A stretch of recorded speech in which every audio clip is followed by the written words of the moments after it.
Todo empezó con unas bragas. Pero no unas cualquiera. Eran de encaje rojo, finas, con un lacito en la parte delantera. Sexy. Caras. Y no eran mías. Las encontré un martes por la tarde, haciendo una lavadora. Nada raro, una rutina más. Tenía puesta música, una copa de vino al lado, y estaba metiendo ropa en la lavadora como siempre. Hasta que ese trozo de tela se me quedó entre los dedos. La saqué del montón pensando que serían unas mías que no recordaba, pero no. No eran de mi talla, no eran de mis tiendas, no tenían ni mi estilo. Yo nunca usé ese tipo de ropa interior para estar por casa. Y esa tarde estaba sola. Y ahí, me senté en el suelo de la cocina, con esa prenda en la mano, el vino en la otra, y el corazón haciéndose añicos sin ruido. Como si de pronto me cayera encima el peso de todo lo que no había querido ver. Mi nombre es Laura, y hasta hace poco pensaba que mi matrimonio con Álvaro era simplemente normal. No perfecto, no de película, pero sólido. Tranquilo. Llevábamos 9 años casados, y aunque no teníamos hijos, habíamos construido una vida que parecía funcionar. Él con su trabajo de oficina y sus jornadas largas, yo con mi gestoría y mis tardes tranquilas. Las cenas, las series, los fines de semana de paseo por el casco viejo. Nunca grandes dramas, nunca gritos. Solo esa sensación de rutina que, si no la miras muy de cerca, se puede confundir con estabilidad. Pero claro, las bragas. Esas putas bragas lo cambiaron todo. Mi primer impulso fue pensar en la forma más lógica, quizás se colaron en nuestra colada por accidente. Vivimos en un bloque, compartimos lavadero comunitario, podría haber sido cualquier vecina, pero no. En el fondo, yo sabía que no. Porque la prenda no estaba húmeda ni recién metida, llevaba entre nuestra ropa desde antes. Entre sus pantalones. Entre sus camisas. Ahí fue cuando la cabeza me empezó a trabajar sola. No fui corriendo a confrontarlo. No le grité. No lloré. Me quedé quieta. Observando. Escuchando.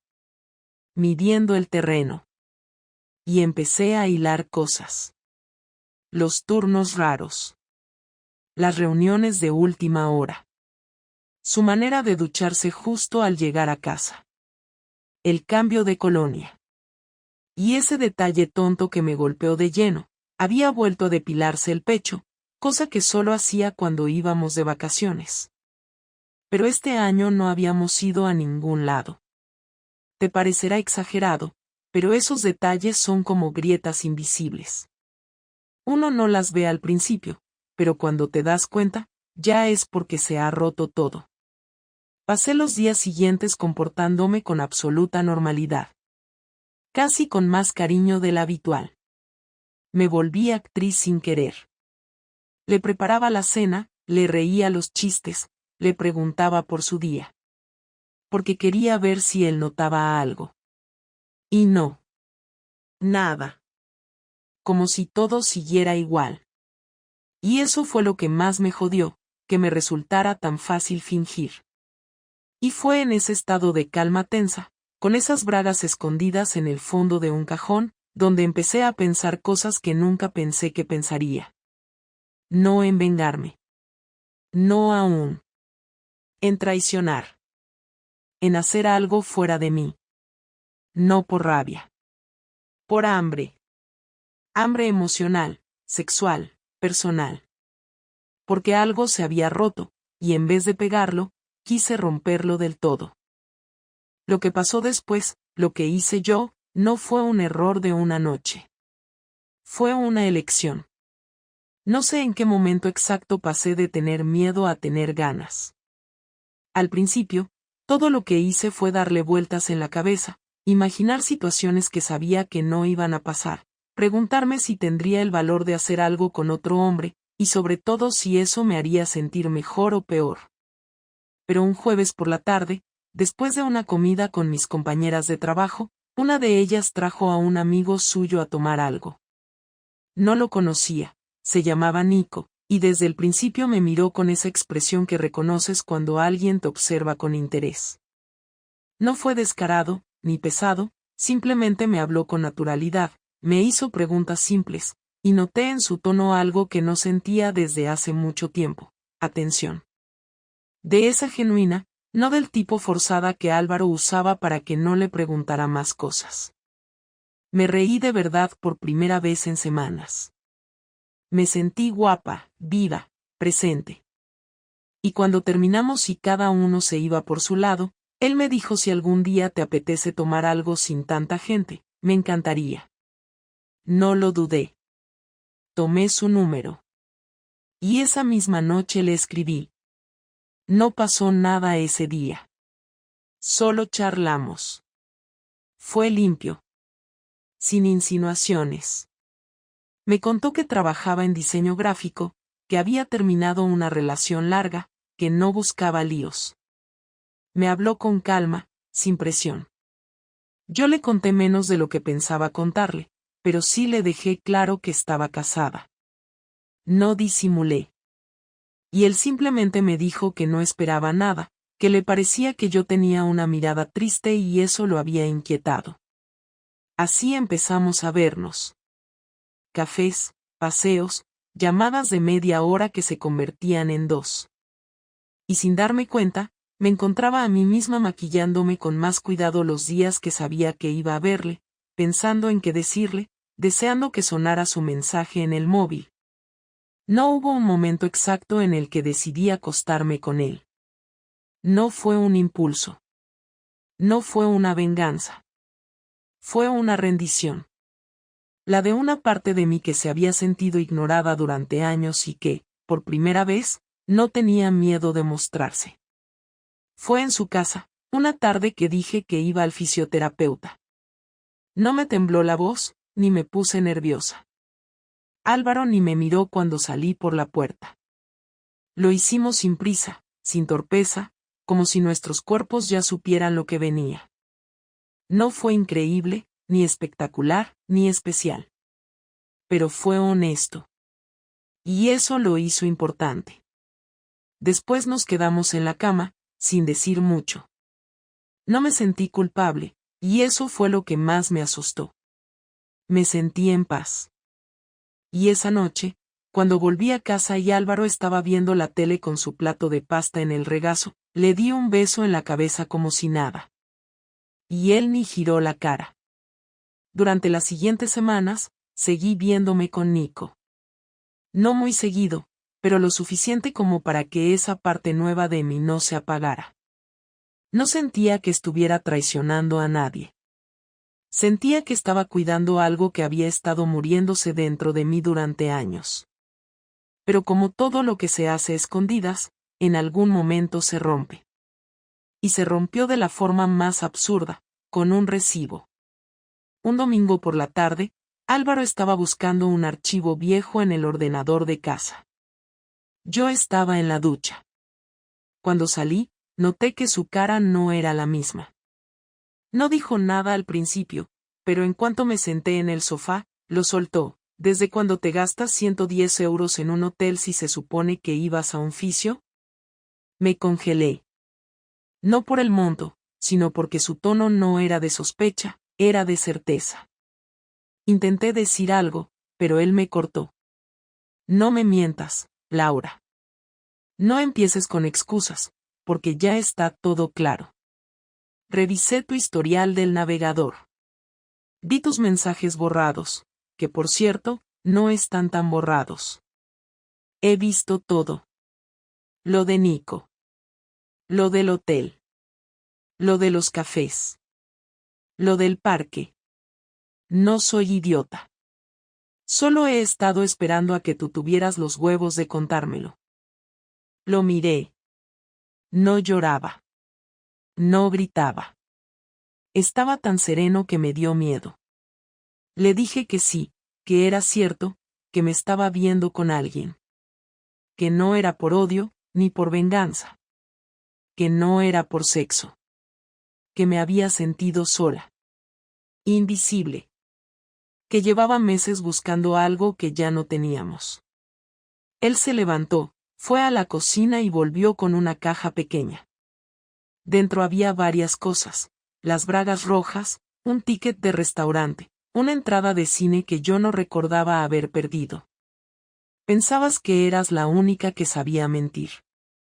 Pero se te da tan mal como a mí. Lo de las bragas, sí, eran de otra. Pero tú no tenías ni idea, ¿verdad? Porque en este matrimonio los dos hemos estado viviendo en habitaciones separadas mucho antes de que apareciera Nico o Isa o quien fuera. Esa fue la primera vez que oí el nombre de ella. Isa. Mi estómago se cerró de golpe. Le pregunté quién era. Me dijo que no importaba. Que había sido alguien de paso, de su trabajo, que se terminó hace semanas. Que ni siquiera le quedaba claro si lo suyo con ella había sido real o solo una forma de sentir algo, aunque fuera por unos días. Me habló sin odio, pero sin piedad. Me dijo que ya lo sabía todo, que ya lo había digerido, que solo esperaba ver si yo iba a tener el valor de mirarlo a los ojos y decirle la verdad. Pero que ahora que todo estaba claro, no había nada más que hablar. No quiero explicaciones. No quiero que llores.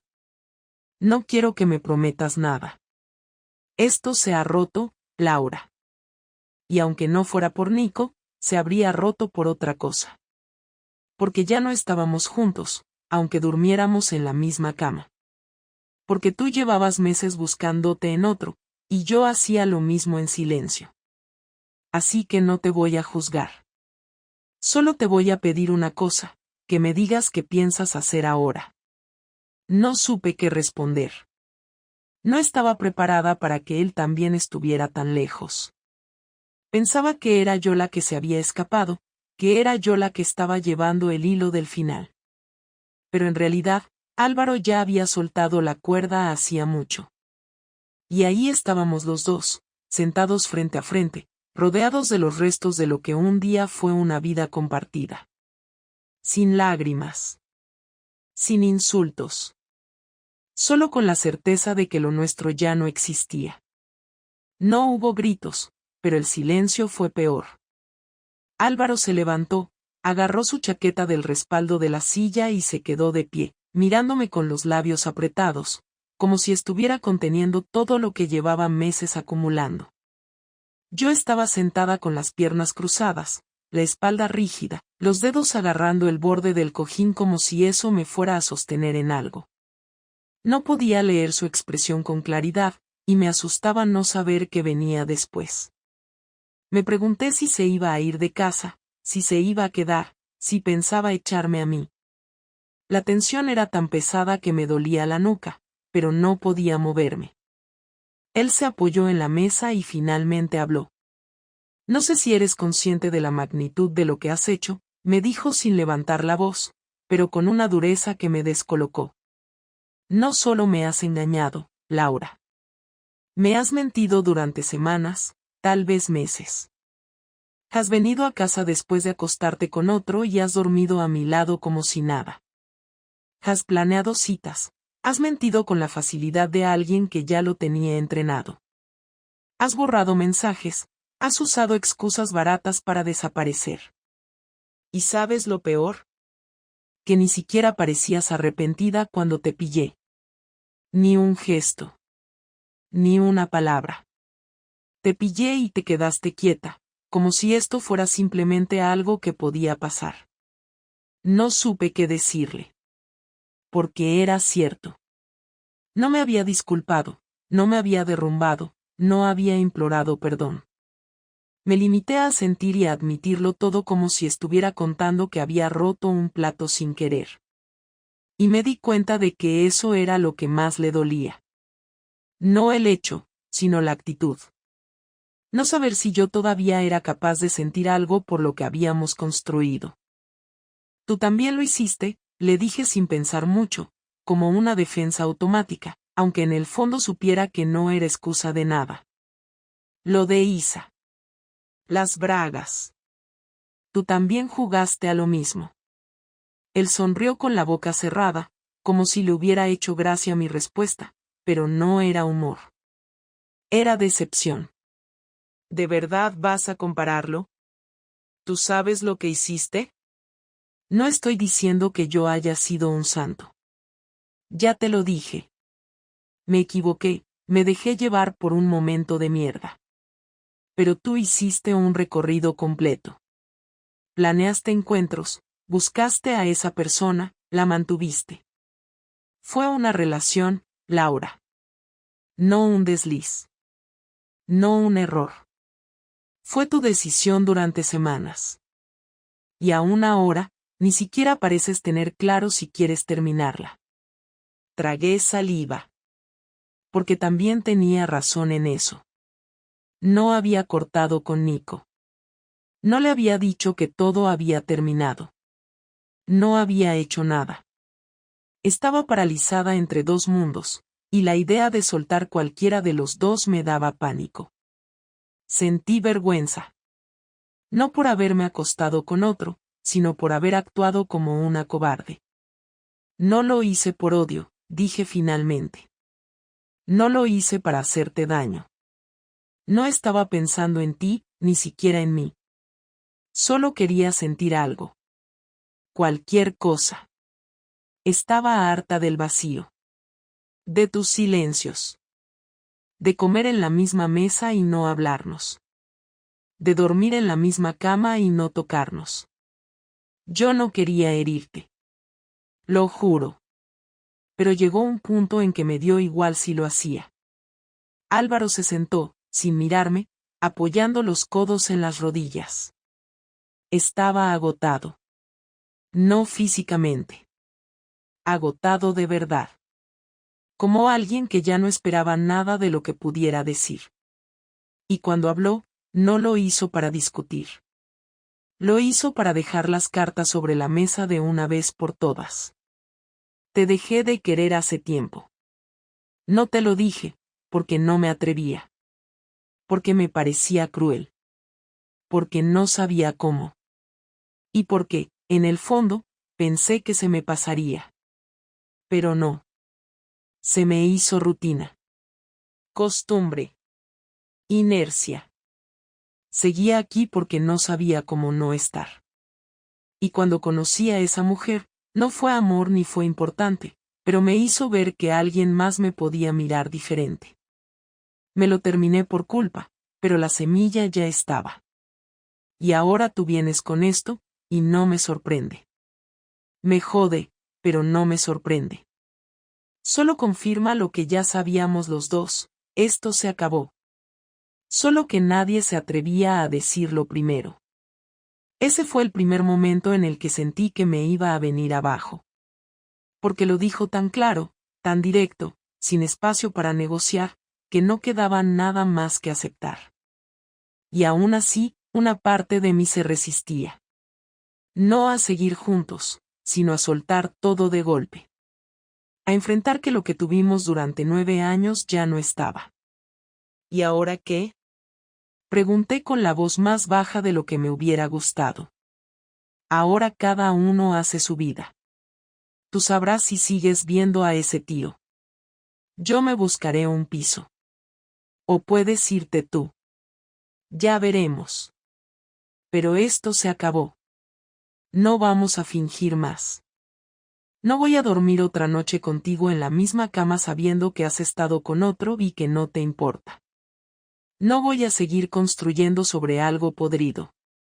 Quise decir algo, cualquier cosa, pero me quedé muda. Álvaro se levantó y salió del salón. Escuché cómo subía las escaleras y cerraba la puerta del cuarto con llave. Yo me quedé sentada, sola, con la luz de la lámpara encendida, sin entender del todo qué acababa de pasar. No lloré. No sentí rabia. No sentí alivio. Solo una especie de silencio interno, como cuando te apagan todos los interruptores y no sabes cuál volver a encender primero. Esa noche dormí en el sofá, sin coger el móvil, sin contestar mensajes, sin buscar a nadie. Solo escuchando los ruidos de la casa y el tic-tac del reloj del comedor, que me pareció más fuerte que nunca. No sabía si Álvaro iba a marcharse al día siguiente, si íbamos a hablar más, si había vuelta atrás. Pero algo estaba claro. La puerta se había cerrado. De verdad. Y por primera vez en años, no supe si quería volver a abrirla. Lo primero que hizo Álvaro fue desaparecer emocionalmente. No se fue de casa todavía, pero dejó de hablarme, dejó de mirarme, dejó de existir para mí dentro del piso. Era como convivir con un desconocido que solo respondía lo justo, que no me dirigía una palabra si no era imprescindible, que comía solo, que dormía solo, que se metía al baño sin cerrar la puerta pero sin dejarme entrar en nada de lo que pensaba o sentía. Se levantaba temprano, más temprano de lo habitual, y volvía tarde. No sabía si estaba yendo a trabajar o si se quedaba dando vueltas por ahí.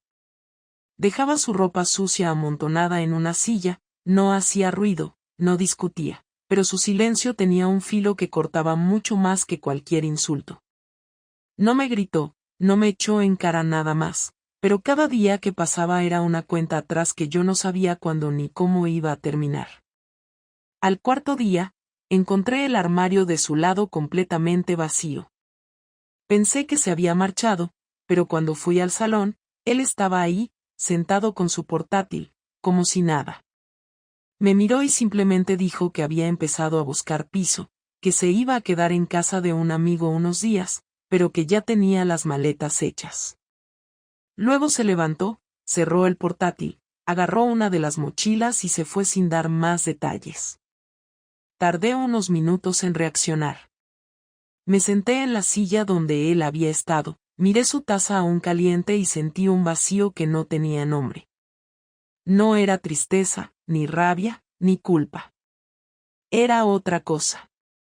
Era saber que todo lo que venía ahora iba a doler, y que me lo había ganado. Durante los primeros días, no supe nada de él. No respondió mis mensajes, no volvió a casa, no preguntó nada sobre mí. Me limité a sobrevivir entre las rutinas, el trabajo, y la vergüenza que me impedía contarle a nadie lo que estaba pasando. No sabía si él se lo había contado a alguien, pero lo dudaba. Álvaro era reservado hasta para sus emociones. Pero la primera señal de que no pensaba dejar las cosas así vino por una notificación en el correo. Era un extracto bancario, uno que yo no había pedido. Álvaro había solicitado separaciones de cuentas. Había cambiado todas las claves conjuntas, había retirado la mitad exacta del dinero compartido y había cancelado las tarjetas adicionales que yo usaba a su nombre. Me había dejado con lo justo, sin previo aviso, sin explicaciones. Y aunque legalmente estaba en su derecho, el mensaje era claro. Esto no era solo el final de una relación, era el comienzo de una guerra fría. Fui al banco para intentar revertir algo, pero ya era tarde.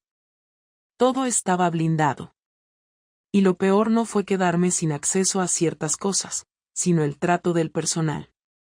Uno de los empleados, que nos conocía de antes, me miró con una mezcla de pena y superioridad que me dio ganas de romperle algo en la cara.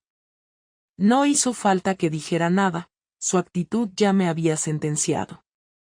Salí de allí con los ojos ardiendo, sin saber si Álvaro había contado su versión, si simplemente lo habían deducido, o si yo ya tenía cara de esposa infiel abandonada. Al día siguiente, en el trabajo, noté un ambiente raro. Dos compañeras con las que tenía buena relación me saludaron con un tono distante, y una de ellas, que solía sentarse conmigo a comer, me dijo que iba a salir a hacer unas compras y que prefería almorzar fuera. Nadie lo dijo directamente, pero supe que la información ya se estaba filtrando. Álvaro no era un hombre de redes sociales, pero tenía contactos. Gente común, vecinos, conocidos, personas que le debían favores o que simplemente estaban encantados de hacer circular una historia jugosa. Y al parecer, él se había encargado de que mi parte fuera la menos defendible. Un sábado por la mañana, sonó el portero y me asomé sin pensarlo. Era un mensajero con un sobre a mi nombre. Lo firmé y lo abrí sin sentarme siquiera. Dentro había una carta de despido de la empresa donde Álvaro trabajaba, dirigida a una mujer que yo no conocía. No entendí nada al principio, hasta que encontré un post-it pegado al sobre. Ahora sabes lo que pasa cuando alguien mete a terceros en un matrimonio. Era su letra. Esa mujer había sido amante de Álvaro. Y él, por lo que parecía, se había asegurado de que perdiera su trabajo. Esa no era una carta enviada por error. Era un mensaje. Uno directo. Uno que yo entendiera. Le escribí. Le pedí hablar. Le dije que todo se estaba descontrolando. Que entendía su dolor. Que aceptaba lo que habíamos hecho mal. Pero que esto era demasiado. No me respondió. Horas después, su abogado me llamó. No para hablar de divorcio, sino para decirme que a partir de lunes, tendría que dejar el piso. Que estaba en su nombre, que yo no tenía propiedad legal, y que él se haría cargo de los trámites para que yo tuviera un tiempo razonable para irme. Lo dijo todo con una educación tan meticulosa que dolía más que si me lo hubiera gritado en la cara. Durante los días siguientes, empecé a recibir mensajes de amigos suyos, de gente del entorno, personas que apenas tratábamos pero que de pronto parecían tener una opinión muy formada sobre lo que yo había hecho. Un mensaje de una conocida me dijo, nunca imaginé que fueras ese tipo de mujer. Otro me soltó un escueto, no me sorprende. Cada palabra, cada insinuación, cada silencio en el grupo de WhatsApp donde antes se compartían tonterías diarias, era una señal de que mi reputación había sido ejecutada en público. Él no solo me había dejado. Me había borrado. Y lo peor, me había expuesto. No de forma directa, no con escándalos ni publicaciones, sino con precisión quirúrgica. Quitándome el suelo, los contactos, los recursos, las relaciones.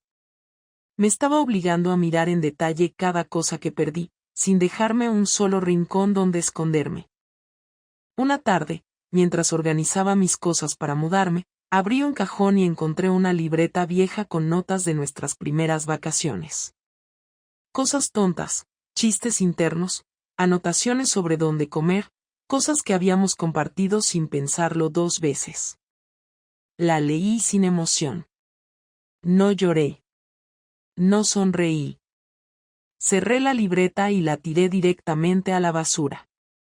Ya no tenía sentido guardar nada que hubiera sido construido entre nosotros. Él lo había dejado claro, todo lo que compartimos era ahora parte de algo que él necesitaba destruir. Y yo, aunque no lo admitiera aún, ya no tenía defensa. Durante semanas intenté evitar la conversación final porque sabía que no iba a servir para recuperar nada, pero necesitaba decir lo que no había dicho, necesitaba sacarlo de dentro, aunque fuera para que él me mirara una última vez sin esa frialdad que me había dejado helada. Pensé en escribirle, pensé en presentarme en su nuevo piso, pensé incluso en hablarle a través de alguien más, pero al final fue él quien me envió un mensaje. No era largo, no era emotivo, solo decía que tenía media hora libre el viernes por la tarde y que si quería hablar, ese era el momento. Lo leí varias veces porque no entendía si era un gesto de buena voluntad o si simplemente necesitaba cerrar todo oficialmente, como quien firma un documento sin mirar el contenido. Le respondí que sí, que ahí estaría. Me temblaban las manos mientras lo escribía. Llegué al lugar que él eligió, un bar discreto en una calle secundaria, sin mucha gente y sin pretensiones. Ya estaba sentado cuando entré. No me saludó de pie, no se acercó, solo levantó la vista y me hizo un gesto con la cabeza. Me senté frente a él, pedí un café sin ganas, él tenía una caña a medio terminar. Se notaba en su expresión que ya había decidido todo y que la reunión era un trámite, pero yo necesitaba hablar, y él, por lo menos, me lo permitía. No quiero que esto sea un reproche, empecé, sin saber si eso era lo más honesto que podía decir. Solo quiero entender si aún hay algo que te quede por decir, si hay algo que no dijiste cuando te fuiste. Él se tomó su tiempo. Dio un sorbo lento a la cerveza, miró hacia la ventana, apoyó las manos en la mesa, y luego me miró directamente, sin odio pero con una claridad que me dejó sin escapatoria. Todo lo que tenía que decir ya lo dije cuando salí por esa puerta. No creo que quede mucho más. Lo que pasó, pasó. No lo voy a revivir otra vez, no voy a repetir la misma conversación solo para que te sientas menos culpable.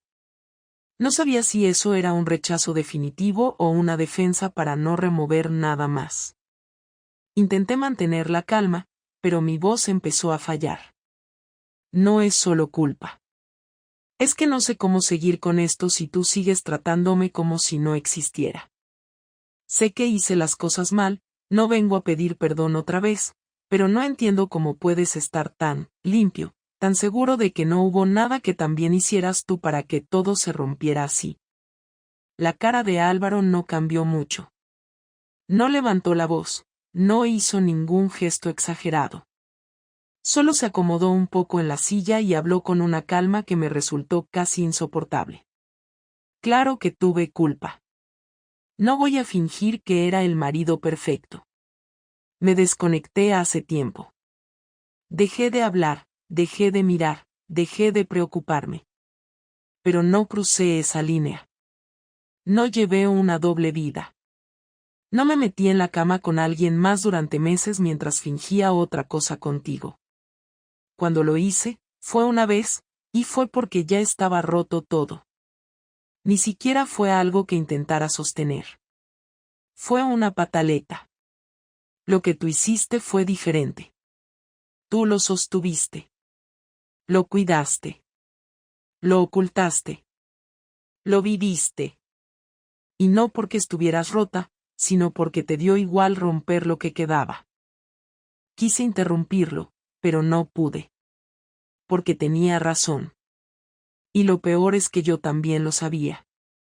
No había sido solo una aventura. Había sido un escape, un refugio, una decisión repetida muchas veces. Álvaro no necesitaba más explicaciones. Las tenía todas desde hace tiempo. Yo era la que seguía esperando una versión que me permitiera no sentirme tan hundida. No quiero seguir odiándote, dije, más para mí que para él, pero me está costando entender cómo hemos pasado de compartir todo a ni siquiera poder hablarnos. Porque cuando alguien te clava algo por la espalda, no te sientas a tomar café con él después, respondió sin dramatismo. El hecho de que estemos aquí ahora es porque necesitabas decirme algo. No porque yo lo necesitara. Yo ya pasé por el dolor, ya procesé lo que había que procesar. Tú estás empezando ahora. No me esperaba esa respuesta. Me dolió, pero era verdad. Yo había vivido todo desde otro lugar, sin dimensionar el alcance de mis actos. No me había puesto en su piel hasta que él me sacó de la mía. ¿Te duele aún?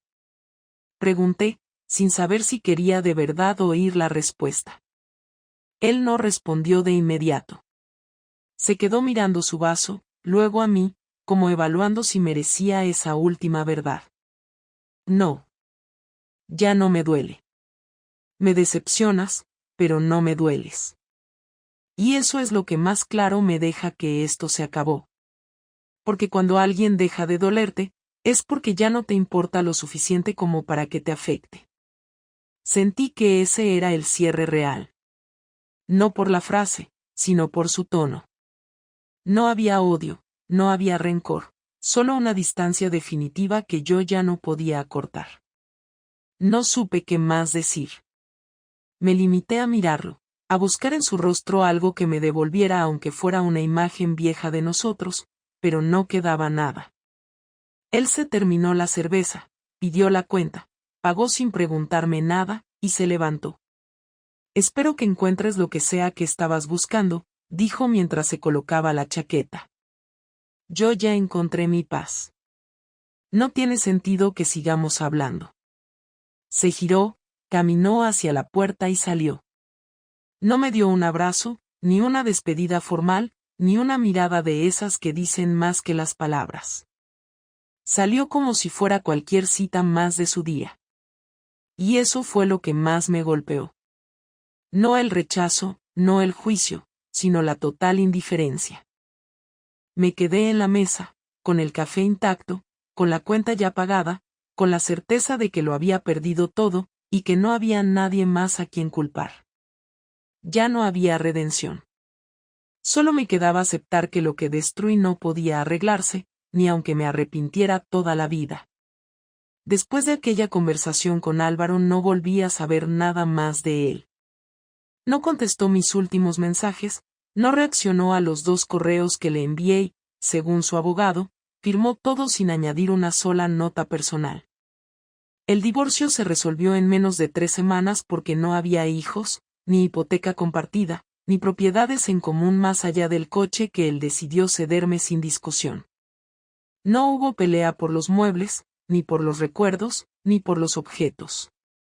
Él se llevó lo suyo, yo me quedé con lo demás, y lo que no tenía dueño claro terminó en bolsas de basura negras que nadie revisó antes de tirar. Me mudé a un piso pequeño, en un barrio donde no conocía a nadie, cerca de mi oficina pero lejos de todo lo que habíamos compartido. La primera noche dormí en un colchón inflable porque todavía no tenía cama. Me desperté varias veces con el sonido de mi propia respiración, y en la oscuridad me di cuenta de que por fin estaba sola en todos los sentidos, y que nadie más iba a venir a cerrar la puerta si la dejaba entreabierta o a quejarse si dejaba los platos sin lavar. Tardé varios días en comprar cortinas. No por estética, sino porque no me importaba si alguien me veía. Era una especie de resignación tranquila. Me duchaba sin apurarme, cocinaba cualquier cosa, comía en silencio. Algunas noches llamaba a mi madre, otras simplemente ponía la televisión para no escuchar el vacío del piso. Dejé de salir con amigas porque no quería preguntas, y cuando una de ellas me escribió para saber si necesitaba hablar, le contesté que todo estaba bien, aunque fuera mentira. Durante el primer mes, me repetí que todo esto era parte del proceso. Que necesitaba tiempo, espacio, adaptación. Que con los días iba a mejorar. Pero lo cierto es que pasaban las semanas y yo no sentía que estuviera avanzando. Iba a trabajar, volvía a casa, me acostaba.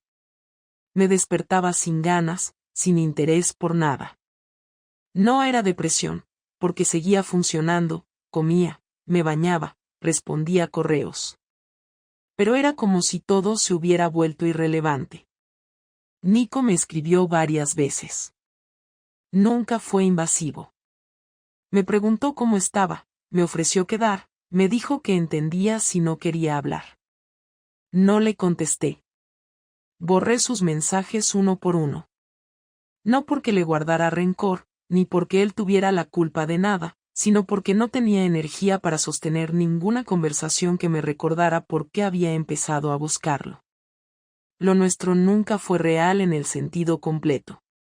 Fue una necesidad mutua, una escapatoria, una pausa.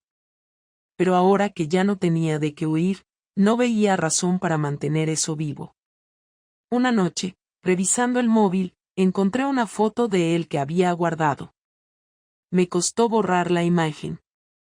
No porque sintiera algo por él, sino porque al hacerlo, asumía que esa parte de mi vida también había terminado.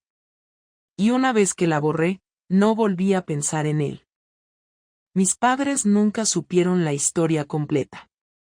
Les conté que Álvaro y yo nos habíamos distanciado, que las cosas no funcionaban, que habíamos tomado caminos distintos.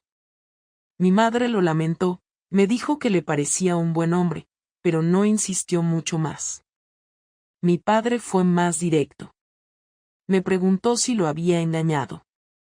Le dije que sí. No me juzgó. Solo me dijo, entonces ya sabes por qué no estás con él. No hubo discurso, ni sermón, ni lecciones. Solo esa frase. Y fue suficiente. Empecé a llevar terapia, más por recomendación médica que por convicción. Al principio no hablaba mucho. Respondía lo justo, evitaba entrar en detalles. La psicóloga era paciente, no presionaba. Tardé 5 sesiones en contarle lo que había hecho. Y cuando lo hice, No hubo reacción de sorpresa ni de condena. Solo me preguntó cómo me había sentido antes, durante y después. Me escuchó, tomó notas, me hizo preguntas simples. Y a través de esas charlas me di cuenta de que no estaba rota por haber perdido a Álvaro, sino por haber perdido la versión de mí misma que creía tener bajo control. Había algo dentro de mí que no supe ver, que se había estado descomponiendo durante años, que nadie más detectó porque lo disimulé bien. Y cuando eso salió a la superficie, lo hizo de la peor forma posible, arrastrando a los demás conmigo. No me arrepiento de haber terminado el matrimonio, porque habría terminado igual aunque no hubiera sido así. Me arrepiento de cómo lo hice. Me arrepiento de haberlo humillado sin tener el valor de decirle la verdad a la cara antes de que la descubriera. Me arrepiento de no haber sido honesta, no con él, sino conmigo. Me equivoqué. No por desear a otro, sino por traicionar lo poco que quedaba entre nosotros con una frialdad que ni yo supe reconocer en su momento. Y esa es la parte que más me cuesta perdonarme. A veces pienso en llamarlo. No para pedirle nada, no para volver, ni para disculparme otra vez. Solo para saber cómo está. Si ha rehecho su vida. Si es feliz. Pero nunca lo hago. Porque no quiero interrumpir su paz. Porque él dejó claro que ya no quiere saber nada de mí, y porque merezco respetar ese límite. Otras veces, imagino cómo habría sido todo si en vez de callarme tanto le hubiera dicho las cosas cuando empezaron a fallar. Pero ya no tiene sentido. Las hipótesis no cambian los hechos. Y los hechos son simples, lo arruiné. Él también falló, pero yo fui la que dio el golpe final. Y eso no se borra. Hoy, cuando me despierto en mi cama, en mi piso, en mi vida nueva, no siento alegría. Tampoco tristeza. Solo realidad. Sé quién soy, sé lo que hice, sé lo que perdí. No me hago la víctima, no busco redención, no espero que nadie me aplauda por haberlo reconocido. Solo intento vivir con lo que me queda. Salgo, trabajo, me esfuerzo por recuperar amistades, algunas se fueron para siempre, otras han vuelto poco a poco. He conocido a alguien, pero no he dejado que se acerque demasiado. No estoy lista. No por miedo a que me hagan daño, sino porque aún no confío en que no vuelva a hacer daño yo. Y hasta que no tenga claro que puedo manejar eso, prefiero no arrastrar a nadie más. La historia con Álvaro terminó. No porque se acabó el amor, sino porque se acabó el respeto. El respeto mutuo, el personal, el silencioso. El que uno no nota cuando está, pero que cuando falta, lo descompone todo. Aprendí que la traición no empieza en la cama de otro, sino mucho antes, cuando empiezas a mirar a tu pareja como alguien que ya no cuenta. Cuando dejas de hablar, de preguntar, de preocuparte. Y aprendí que pedir perdón no siempre sirve. A veces lo único que se puede hacer es aceptar las consecuencias, quedarse en silencio y vivir con ellas. Eso es lo que hago ahora. Vivir con lo que hice. Y aprender, sin expectativas, sin consuelo, sin adornos. Solo vivir, lo mejor que pueda.